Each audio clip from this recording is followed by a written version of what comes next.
Alhamdulillah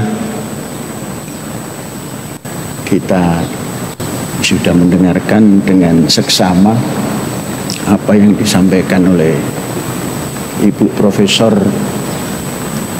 tentang AI.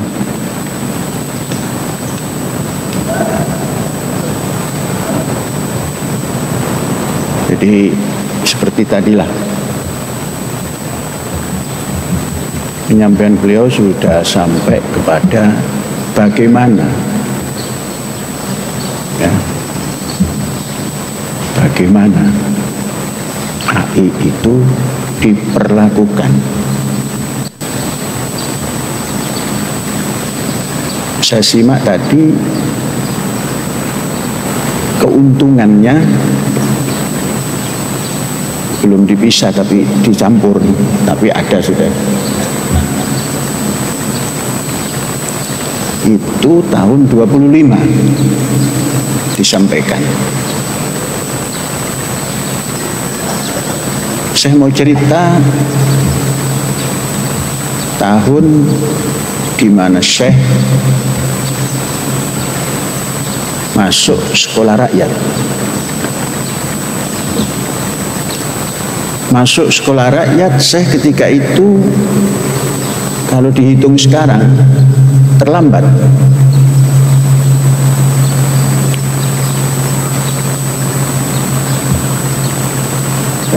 Itu caranya begini, bisa memegang telinga.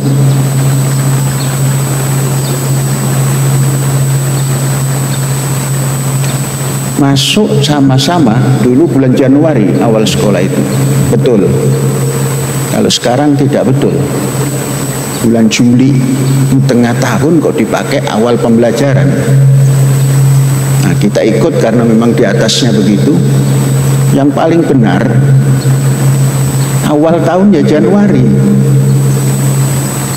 Awal tahun APBN juga Januari. Ya Indonesia ini aneh. Awal tahun kok bulan 7 atau 8, mengherankan. Inilah yang harus dirubah nanti. Awal tahunnya saja sudah nggak pas, gimana ngitungnya nanti. Kemudian Syekh bersama-sama adik Misan. Adik Misan diterima. Ketika itu ukuran umur itu nggak diteliti, tapi itu adik saya kakaknya.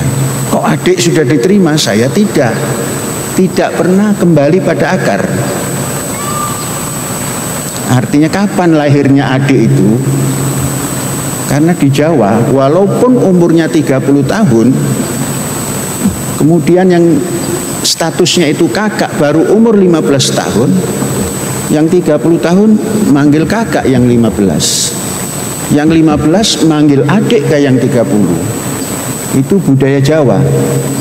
Nggak tahu saudara-saudara masih memakai itu apa tidak. Kalau saya masih, karena dilahirkan dengan milieu Jawa. Walhasil diterima. Umurnya ketika itu 7,5 tahun. Karena lahir bulan Juli, kemudian masuk bulan Januari, jadi ditambah 7. Kalau tidak 53 ya 54 itu. Udah. Itu awal. Jadi umur matang masuk SD-nya. Dasar pembelajaran pada ketika itu mulai diajar membaca, tidak A, B, C, D, E, F, G, H, I, dan selanjutnya. Ada patokan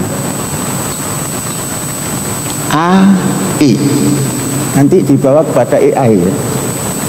A, I, U, E, O. Itu harus kenal itu dulu. Tidak dikenalkan A, B, C, D. A, I, U, E, O. Sudah bisa hafal dan mengerti itu, mengerti dan hafal, bukan hafal dan mengerti dan hafal. Maka diberikan huruf pasangannya supaya bisa berbunyi. Maka dikasih Polowogo. Maka dulu sistemnya Polowogo. Padahal panjang gitu, ada huruf Rumenais itu disingkat menjadi P, L, W, G, R, N, K, S, D, T, M, H. Itu suruh menulis dan suruh bisa membaca, itu saja. Baru Pak Guru memadukan, anak-anak padukan P dengan O sampai 12 tadi. Maka berbunyilah kami Po, Lo, Wo, Go, Ro, No, Ko, So, Do, To, Mo, Ho. Kalau O. Nah, padukan dengan A. Palawagara Nakasada Tamaha. Kemudian ada yang dari kota bertanya, itu kamu belajar itu kok sama, di kota juga begitu. Begitu ada yang bertanya ABCD, nggak mau tahu ABCD, yang penting Polowogoro Noposodo Tomoho Malawagara Nakasada Tamaha. Itu bisa membaca, bisa menulis, bisa menerangkan. Hanya kelas 2 sudah bisa membaca, menulis, menerangkan. Kenapa? Karena mulai belajarnya bulan Januari. Kalau sekarang bulan 8 kan susah belajarnya, dan 3 tahun belum bisa baca lancar. Diajarkan ABCD sampai Z 1. Kemudian pendidikan itu kan harus menganut spiral, iterasi, dan pencapaiannya inkriminasi. Spiral itu pasti naik, tidak ada spiral turun, naik. Terus naiknya itu iterasi, naik. Terus tidak terlalu cepat, kalau cepat nanti nggak bagus. Maka inkriminasi, ipulai, itu pembelajaran atau pendidikan. Maka saya hari ini tatkala mempelajari filosof-filosof abad kuno, apa itu klasik ya. Dulu Plato itu mendirikan sekolah karena pada waktu bersama Sokrates hanya duduk di kursi begini, mungkin sama kursinya itu yang digunakan Sokrates. di pola sedikit begini duduk. Plato CS duduk di bawah, dan Sokrates mengatakan, anak-anakku atau saudara-saudaraku, sesuatu yang paling saya ketahui dalam hidup ini adalah tidak tahu atau ketidaktahuan. Jadi pengetahuan Sokrates itu adalah tidak tahu. Itu yang dibimbing oleh Sokrates. Maka dia selalu mengatakan dengan teori tajahul Sukroti, tidak pernah memberitahu, bertanya kepada muridnya. Kalau sudah pas dengan otak dan hatinya, ya sudah. Itu namanya tajahul Sukroti. Dalam ilmu at-tarbiyah wa ta'lim dinamakan tajahul Sukroti. Sudahkah begitu guru? Guru kita sudah begitukah? Banyak guru kita yang mengajari tidak bersama-sama. Padahal kita punya pendidik besar yang namanya Ki Hajar Dewantara, itu nama keduanya. Seperti Abdus Salam Rasyidi, terus menambah nama AS Panji Gumilang gitu. Itu Ki Hajar Dewantara itu juga nama Pasca Suwardi. Apa kata Ki Hajar Dewantara? Ingarso sung tulodo. Apal nggak anak-anakku? Ayo, apal nggak itu semboyan Ki Hajar? Jangan guru, kalau guru nggak hafal suruh pergi. Anak-anakku hafal. Kalau tidak tahu dan tidak hafal, gurunya belum mengajarkan. Belum apa-apa sudah ke Sokrates. Kampung dulu, kampung kita. Ing ngarsa sung tulodo, ing madya mangun karso tutwuri hanjegali. Oh, tutwuri handayani. Ini dirubah dalam perkembangan zaman modern, ini dirubah. Guru itu karena gajinya kurang, maka engarso mangun kuoso supaya bisa dapat tambahan gaji.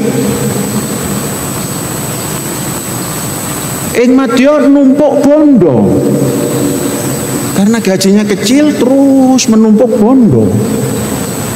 Tutburi, karena handayani tadi, tutburi hanjegali, dijegal dari belakang. Ini proses modernisasi seperti itu. Maka diperlukan etika dan ekonomi yang etis. Nah, apa kaitannya dengan A, I, U, E, O tadi? Pelan-pelan saya mempelajari AI. Kita tidak mau mengikuti deep learning yang sekarang digembar-gemborkan oleh Dignas itu. Deep learning kan. Saya mengikuti sing deeper, berpikir yang dalam, bukan belajar yang dalam. Nggak bisa belajar dalam-dalam, nyemplung sungai nanti. Berpikir di sini manusia itu adanya. Kalau di sini deeper geraknya, maka learningnya pasti ngikut. Kan sudah dibalik, dari merdeka menjadi deep learning. Karena memang di Indonesia ini siapa yang kuasa baru tampil merubah.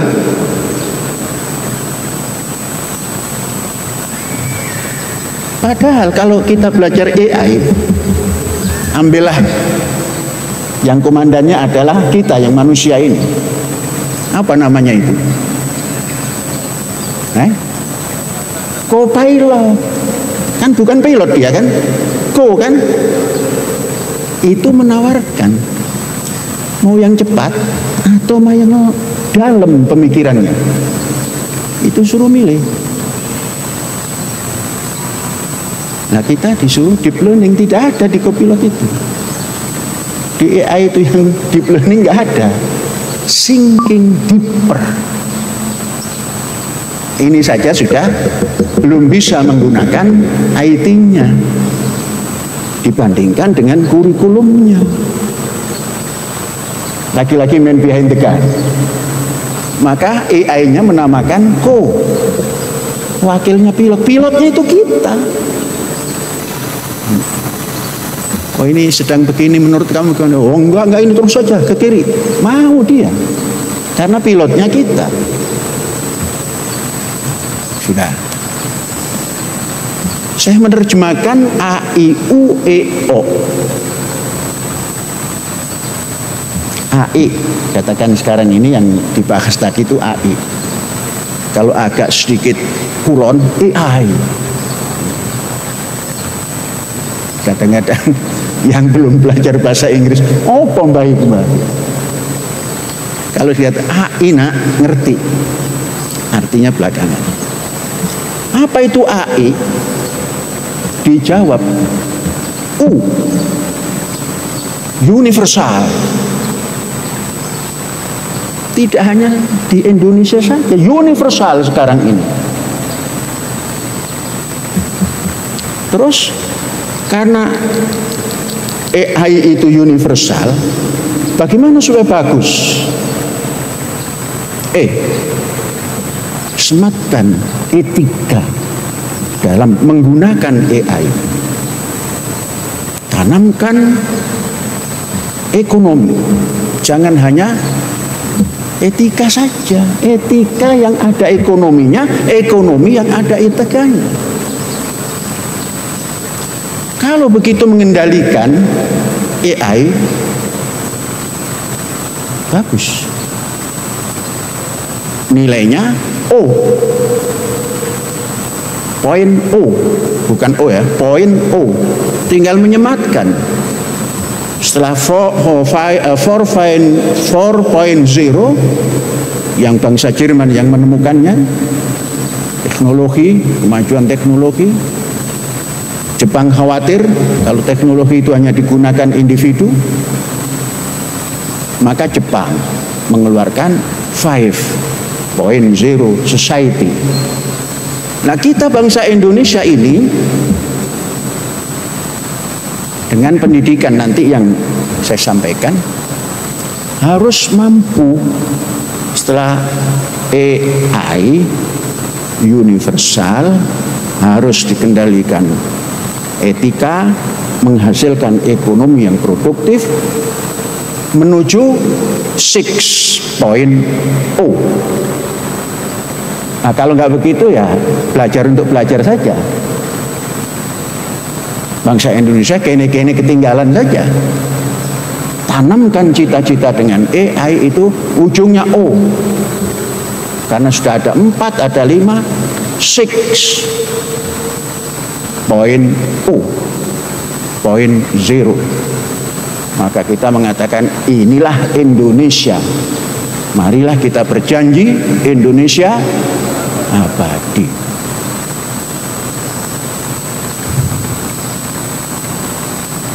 Saudara-saudara dan anak-anakku belajar dengan tersadari, bukan tidak sadar ya,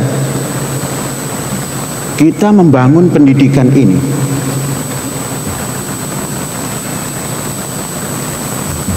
Kok bisa seperti Plato membuat akademia?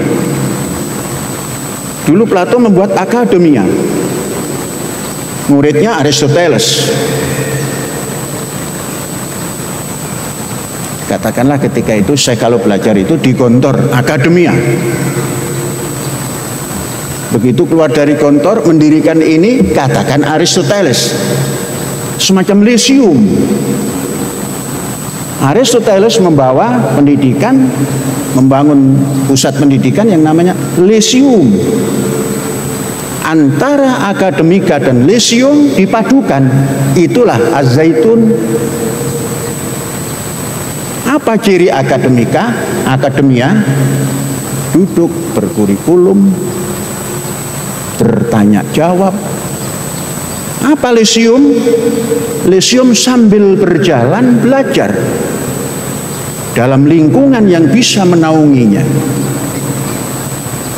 Kita sudah punya dua-dua itu, akademia dan Lyceum. Saudara-saudara dan kita semua,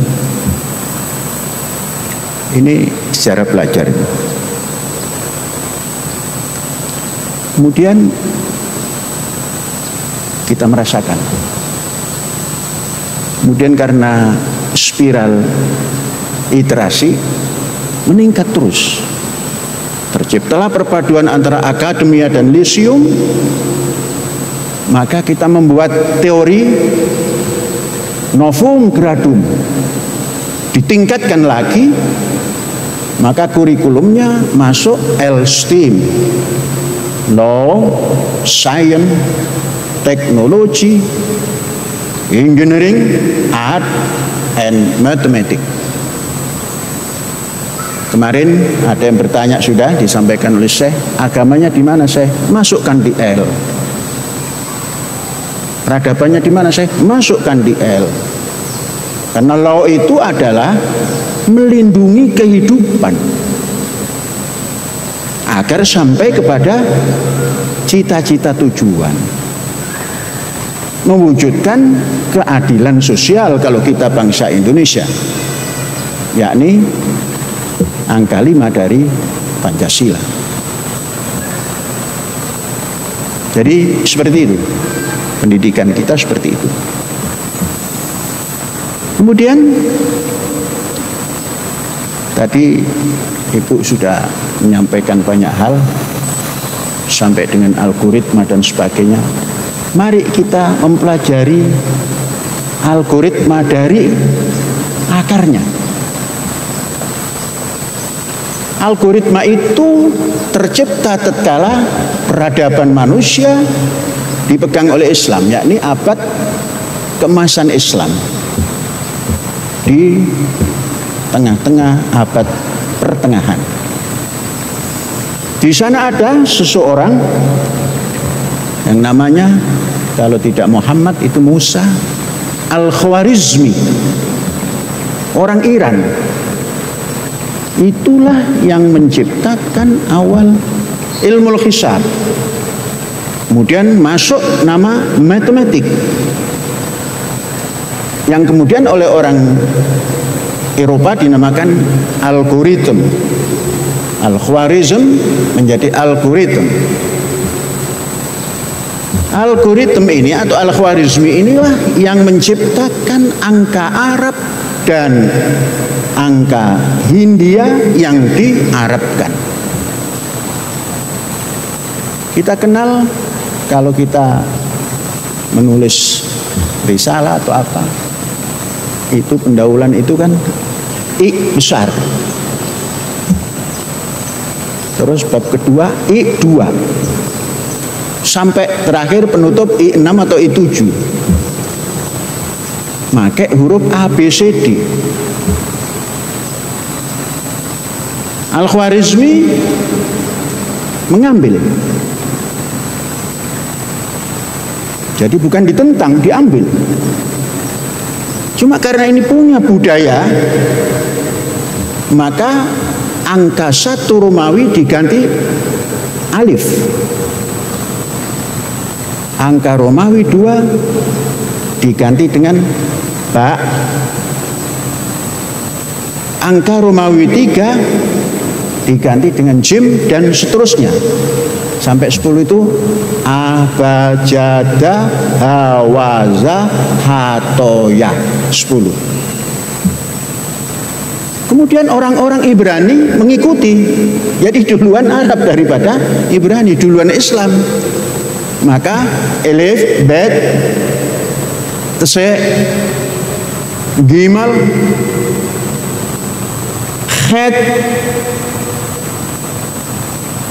alif ba tak sajim hak kok, dalit,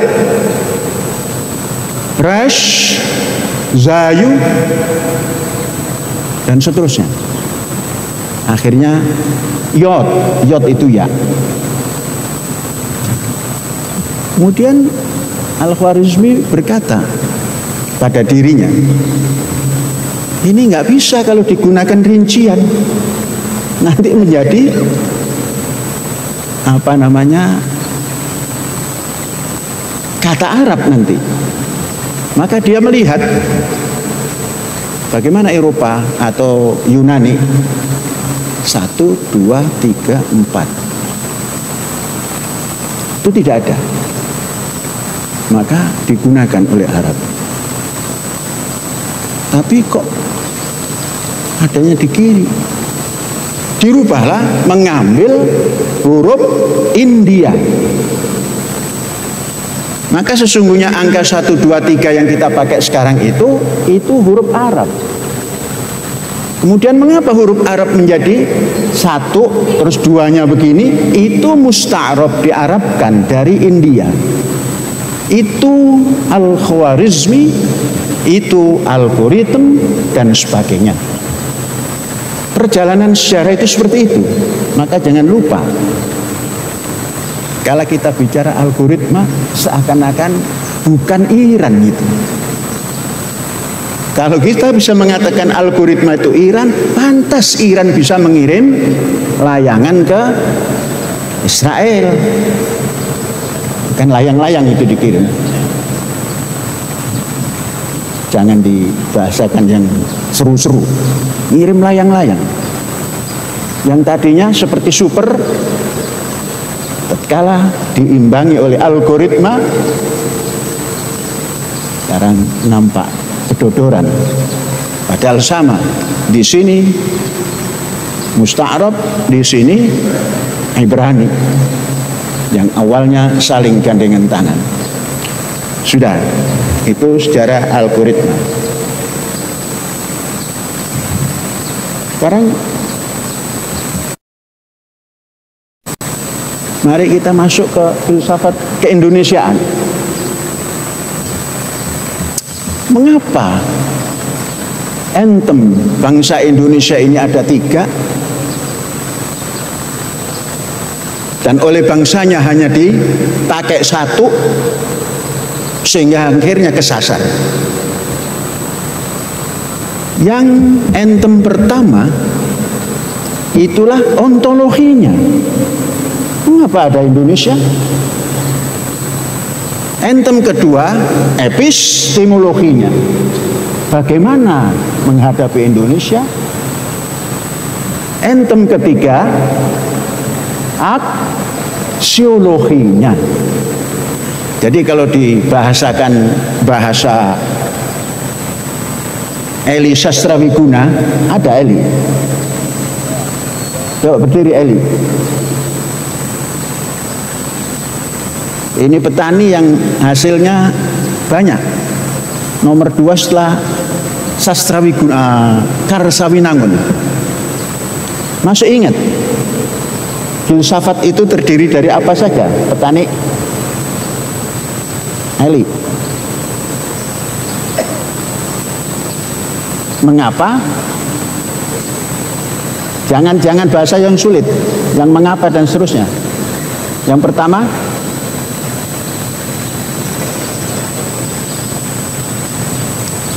siapa? Ya. Mengapa?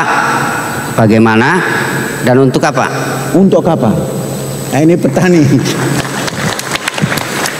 Petani Al-Zaitun sudah bisa berbicara filsafat. Maka ditanya, mengapa kalian nanam padi? Harus bisa jawab. Tanya lagi, bagaimana kalian nanam padi? Sudah kenal pertanian presisi atau belum? Siap sudah. Ya. Untuk apa setelah bertani itu? Itu filsafat pertanian. Coba bahasa AEO-nya Karsawinangun. Gimana itu yang mengapa itu masuknya apa itu? Enggak jelas sih. Enggak jelas. Gimana? Aksi kronologi. Apa? Aksi logi. Pelan-pelan. Yang pertama apa? Iya sih, apa itu? Iya, yang pertama itu apa? Yang kedua apa? Tadi kan mengapa? Itu mengapa itu masuknya apa? Dalam bahasa Kulon. Ini untuk filsafat pertanian. Coba siapa yang bisa jawab? Eli bisa jawab enggak?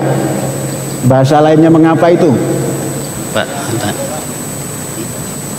Coba Tresno. Sukino.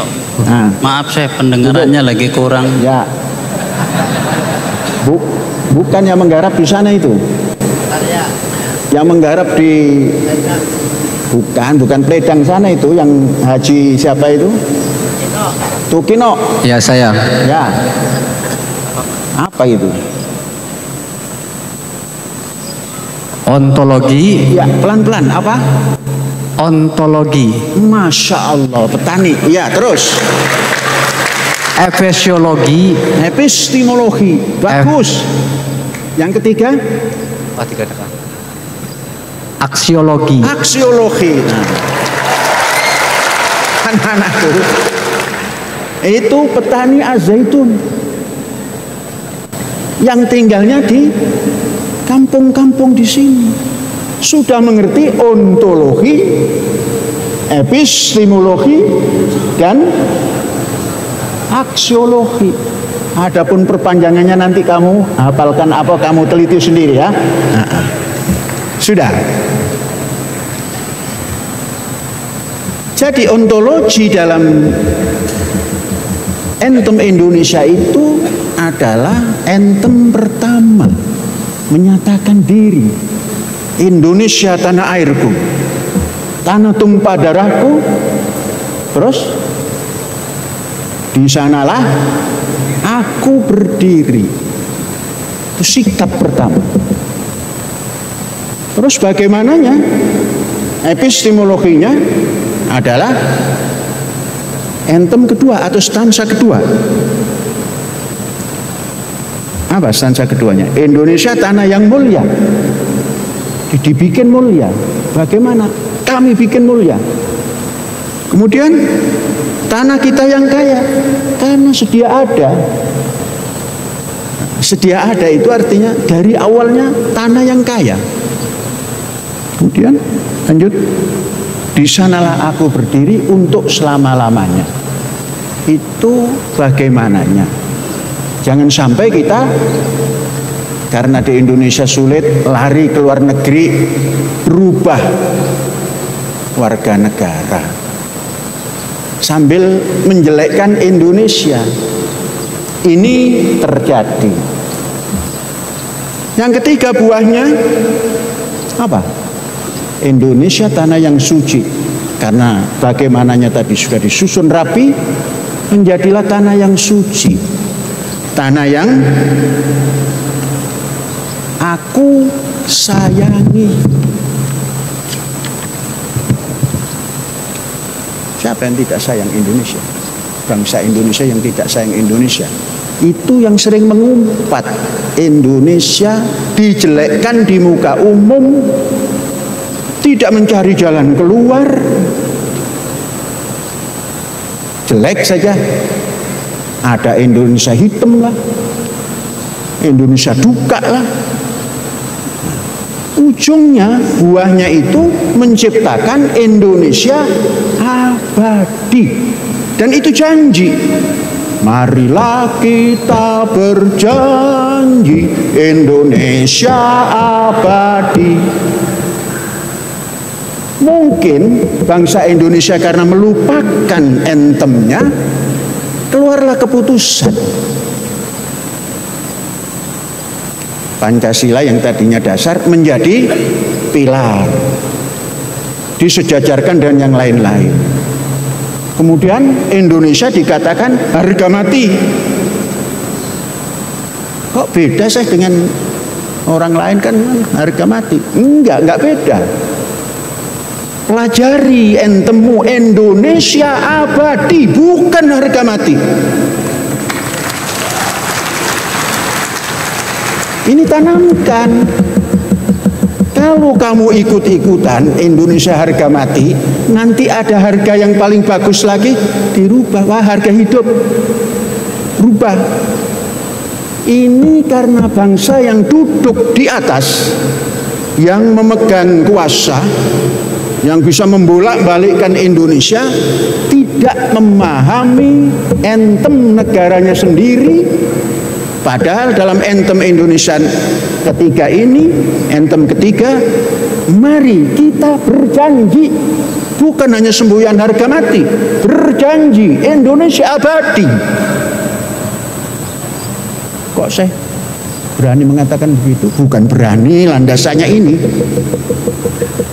Kalau itu kan landasan dibuat yang tidak berdasar ini, dan ini sudah ditetapkan.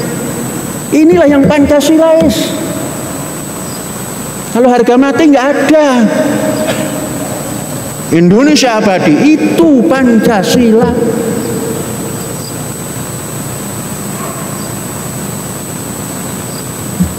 Maka kalau membaca Undang-Undang 45 ditambah, yang sekarang bukan Undang-Undang 45, Undang-Undang NRI. Tambahkan kalau nggak ada NRI-nya nggak kepake. Undang-Undang Negara Republik Indonesia yang sekarang ini, walaupun 1945. Kalau saudara berdasar Undang-Undang Dasar 45 nggak laku, sudah habis. Yang ada UUD NRI 45 baru sah. Coba nanti dibuka. Ini ketatanegaraannya begitu. Jadi saudara-saudara, tanda bangsa Indonesia ini menjadi bangsa Indonesia yang konsekuen, yaitu transformasi revolusioner pendidikan. Ya kan? Harus berani menyampaikan, karena memang ini berdasar putusan negara, ketatanegaraan Indonesia dan lain sebagainya. Ini sah. Dan ini doa. Maka ada acara apa saja, awali dengan Indonesia Raya 3 stansa. Saudara sudah memulai dalam acara pernikahan membaca 3 stansa. Itu doa. Nggak pakai Allahumma juga bisa, sudah ada. Marilah kita mendoa.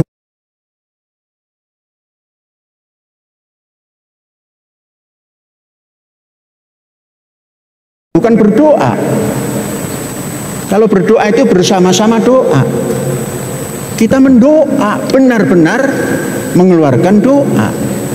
Marilah kita mendoa Indonesia. Kok nggak ada doanya saya? Itu doa. Inilah karena kita Arab sentris. Tatkala nggak pakai bahasa Arab, nggak sah.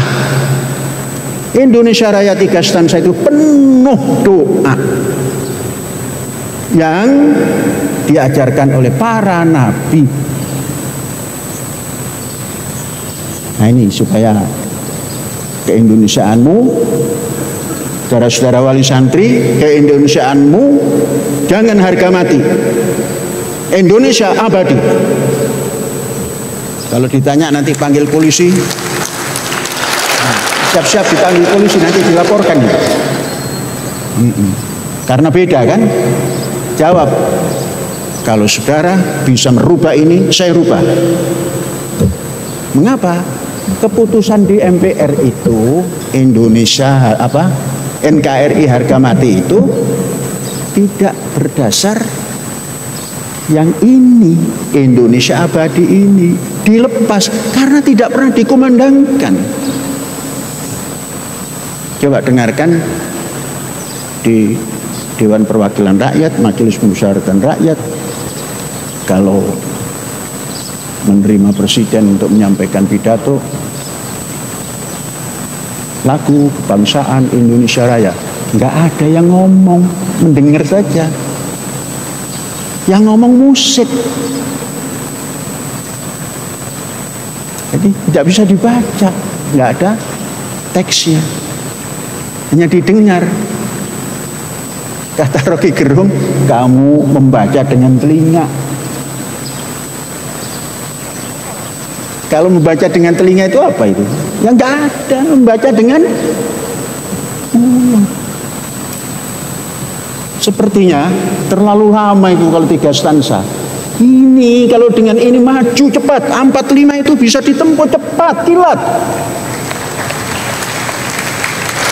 Tentunya dengan kurikulum yang tepat dan infrastruktur pendidikan yang tepat. Bukan seperti hari ini kurikulumnya dirubah dari kurikulum merdeka, terus kurikulum dip-dipan tadi.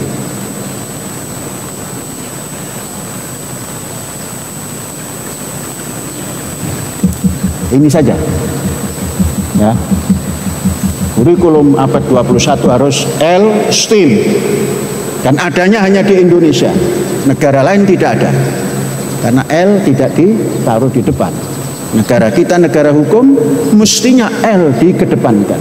Itulah yang melindungi peribadatan, melindungi segala macam. Baru masuk ke sains teknologi dan selanjutnya.